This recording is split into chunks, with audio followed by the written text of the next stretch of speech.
These are the CafeSing ORCA Go hand grinders. If they look familiar, it's because these are an offshoot of the larger ORCA dual burr grinder. But now instead of buying the more expensive dual burr option at around $220, you can buy them in a slightly smaller form factor with either the traditional flat burr or the ghost burr for around $120.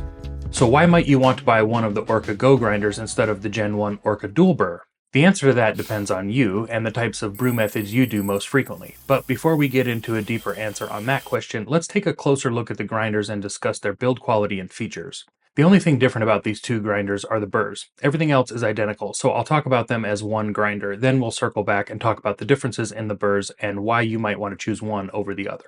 The ORCA Go is fully made of metal except for the nice wooden knob on the handle. It has 3 bearings inside to stabilize the shaft and makes for easy grinding with no added resistance or friction from the grinder itself. They have a nice ergonomic feel and they are made with premium feeling materials. However, I do think the externally placed silicone grips could be better.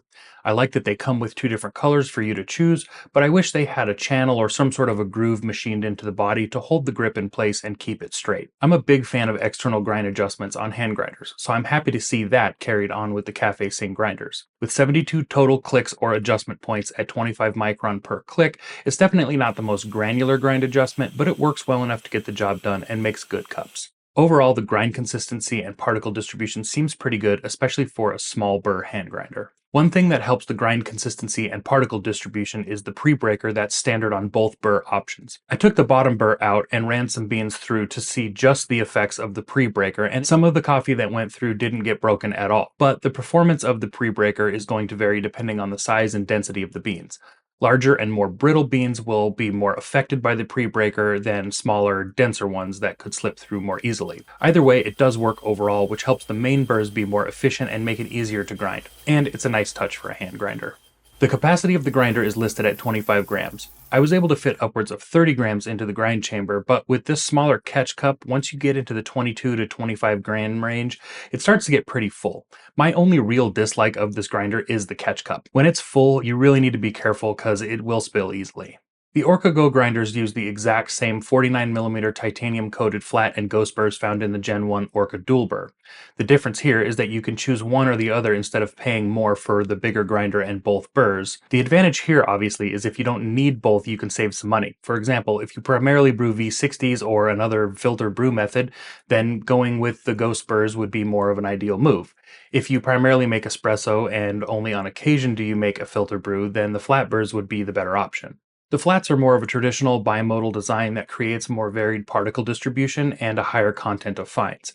This makes for a more rounded and textured cup in both filter and espresso, and I've really enjoyed the espressos I've made for a range of roast levels, but they're not my favorite when it comes to filter brews. I find the cups to be a little too balanced and even for my liking. Not to say the cups were bad, they just weren't my preference when it comes to filter brews. For that, I much prefer the ghost burrs. Ghost burrs have a completely different design of cutting teeth, more like little pyramids than the traditional flat style teeth. These inherently grind coarser and have a more consistent particle distribution, which makes for more vibrancy and clarity in your filter brews. However, they are not capable of grinding for espresso. For the lighter roasted, more fruit-forward coffees that I prefer, I really enjoy the cups I've made with these burrs. Before we wrap up talking about these grinders, I did want to mention that CafeSing also sent me their new Gen 2 Owl scale to check out. I really like the Owl scales. I already had the Gen 1 scale, and while there isn't much of a difference, I did notice that the Gen 2 seems to be a little bit more responsive and still just as user-friendly and nicely made. I haven't had any issues with either the Gen 1 or Gen 2 scales, and I use them on a regular basis. They are definitely worth checking out at $89 if you are in the market for a new compact scale. Overall, the ORCA Go grinders are made nicely, work really well, and make tasty coffee. So for around $120, I think these are worth checking out. Thanks to CafeSing for sending me these grinders to check out, to review, and to share with you. Thanks for watching, and we'll see you on the next video.